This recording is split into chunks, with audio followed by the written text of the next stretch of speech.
Hey guys, welcome back to our channel. In the short tutorial video, we are going to show you how you can change the interface language for your account on Yahoo Mail. So with that in mind, drop a like and now let us dive into this. So guys, changing your language here on Yahoo Mail may turn out to be a little bit tricky, I have learned. So let me show you how to do it really quickly if you can't find the feature.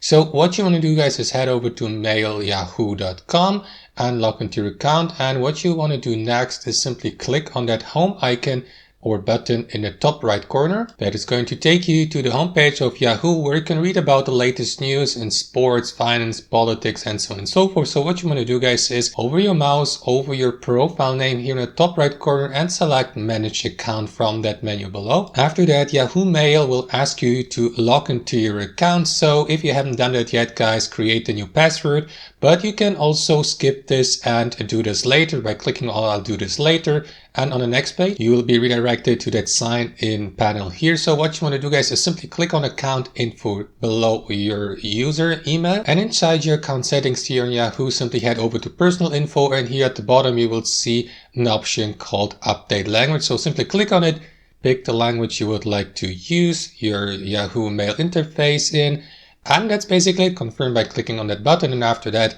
these changes will be saved and applied instantaneously. So that's basically it guys, that's how it works. Hope you enjoyed the video and we'll see you next time on our channel.